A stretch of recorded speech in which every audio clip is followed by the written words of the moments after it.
अस्सलाम वालेकुम। आज हम बात करेंगे एक अजीम मुसलमान साइंसदान के बारे में। इनका नाम है इब्ने सीना। दुनिया उन्हें शेखुर रईस भी कहती है। वो तिब, फ़लसफ़ा, मंतिक, नफ्सियात, फ़ल्कियात और साइंस के उस्ताद थे। आइए उनकी हैरत अंगेज़ ज़िंदगी का सफ़र शुरू करते हैं। इब्ने सीना का असल नाम हुसैन बिन अब्दुल्ला था। उनकी पैदाइश बुखारा के करीब एक गाँव में हुई। उन्होंने 5 साल की उम्र में कुरान हिफ्ज़ किया। 10 साल की उम्र में अरबी, फ़िक़ा, अदब और हिसाब में महारत हासिल की। 16 साल की उम्र में तिब की तालीम शुरू की। सिर्फ 2 साल में मुकम्मल तबीब बन गए। वो कहते थे कि मैं कई रातें बेदार रहता, जब तक कोई मसला हल ना हो जाए मुझे सुकून नहीं मिलता था। 18 साल की उम्र में वो अपने ज़माने के मशहूर तरीन डॉक्टरों में शामिल हो गए। तिब्बी खिदमात। इब्ने सीना की सबसे बड़ी तिब्बी किताब का नाम है अल-क़ानून फ़ी तिब। ये किताब 600 साल तक यूरोप में पढ़ाई जाती रही।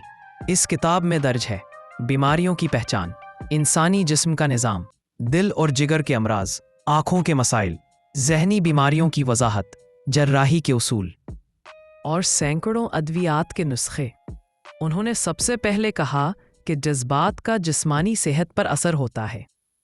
आज की ज़बान में इसे साइकोसोमैटिक मेडिसिन कहते हैं।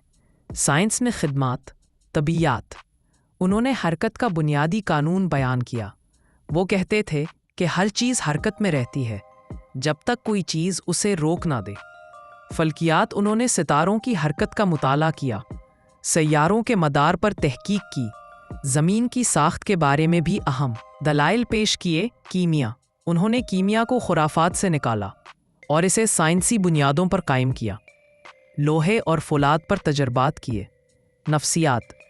उन्होंने इंसान की रूह और शऊर पर बहस की, ज़हनी कैफियतों का मुताला किया। उनका नज़रिया मुअल्लक़ इंसान आज भी पढ़ाया जाता है। अल-क़ानून फ़ी तिब। तफ़सीली निकात। ये किताब 5 हिस्सों पर मुश्तमिल है। पहला हिस्सा जिस्म के तमाम आज़ा और उनके काम। दूसरा हिस्सा हर मर्ज़ की अलामात और असबाब। तीसरा हिस्सा जर्राही के उसूल और आलात। चौथा हिस्सा मुरक्कब अद्वियात और उनके ख़वास। पाँचवा हिस्सा तिब्बी अखलाक़ियात, मरीज़ की इज़्ज़त, मरीज़ की राजदारी और ज़िम्मेदाराना इलाज।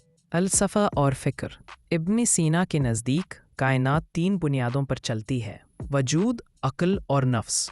वो कहते थे कि इल्म सिर्फ किताबों से नहीं मिलता, बल्कि मुशाहिदा, तजुर्बा और मंतक से हासिल होता है। आज का जदीद साइंसी तरीका उन्हीं के उसूलों से मिलता है। ज़िंदगी की मुश्किलात। इब्ने सीना की ज़िंदगी आसान नहीं थी।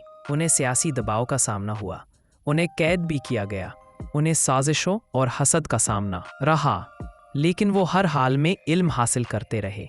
वो जेल में भी किताबें लिखते रहे। वफ़ात। इब्ने सीना ने सन 1333 में वफ़ात पाई। उनकी उम्र सिर्फ 57 साल थी। उनका मज़ार ईरान के शहर हमदान में है। आज भी लोग वहाँ जाते हैं और उन्हें खराज अकीदत पेश करते हैं। इब्ने सीना एक साइंसदान नहीं थे, वो एक सोच थे, वो एक रोशनी थे। उन्होंने दुनिया को इल्म की तरफ रास्ता दिखाया। अगर आपको ये वीडियो पसंद आए तो लाइक करें, शेयर करें और हमारे चैनल को सब्सक्राइब करें। शुक्रिया।